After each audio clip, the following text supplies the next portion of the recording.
কিন্তু এতিয়া আঁচনিৰ ধন পোনপটীয়াভাৱে পাবৰ কাৰণে আমি ব্যৱস্থালৈ আহিছোঁ। ইয়াতে দুটা কেটেগৰী আছে, যিসকলে ঋণৰ ট্ৰেনজেকশ্যন কৰি আছে, বেংকৰ লগত ৰেগুলাৰ ট্ৰেনজেকশ্যন আছে সেইসকল, আৰু দ্বিতীয়টো হৈছে যিসকলে ট্ৰেনজেকশ্যন কৰি থকা নাই তেওঁলোকৰ কাৰণে। এতিয়া ট্ৰেনজেকশ্যন কৰি থকা নাই যিসকল, তেখেতসকলৰ কাৰণে ইমিডিয়েট আমি পৰ্টেল দিম, তেওঁলোকে এপ্লাই কৰিব।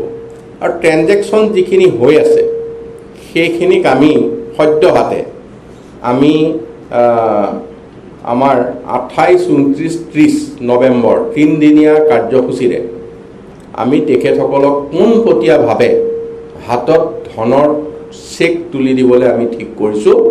আৰু এইটো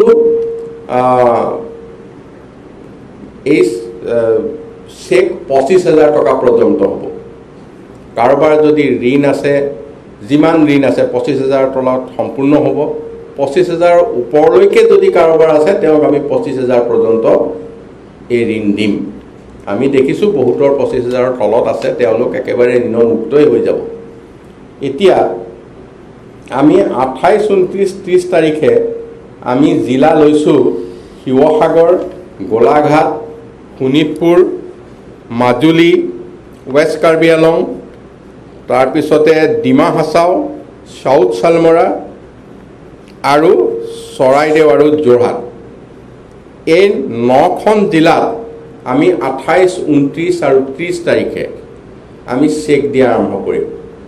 চেক আমি ব্লক লেভেলত দিম, গোটেই ডিচিয়ে গোটেইখিনি এৰেঞ্জমেণ্ট কৰিব, আৰু ব্লক লেভেলত আমি এই যিসকল ঋণ এতিয়াও আছে তেখেতসকলৰ আৰু ট্ৰেনজেকশ্যন কৰি আছে তেখেতসকলে পোনপটীয়াভাৱে ইয়াৰ চেক পাব আৰু ঋণমুক্ত হ'ব পাৰিব। এইখিনিয়েই মূলতঃ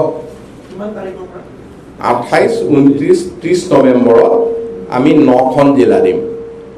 প্ৰতি মাহে আমি এনেকৈ 8-9খন জিলা দি পেলাই আগুৱাই লৈ থাকিম। প্ৰত্যেক মাহতে হ'ব। এইটো বেনিফিচাৰীৰ সংখ্যা হৈছে 11 লাখ। 11 লাখ মহিলাই এই ঋণ লৈছে। 11 লাখ মহিলা ইয়াৰ পৰা উপকৃত হ'ব। আকৌ নেক্সট মাহতো আমি এনেকৈ 8-9খন জিলা ল'ম, লৈ পেলাই সেইখিনি আমি আগবঢ়াই নিম।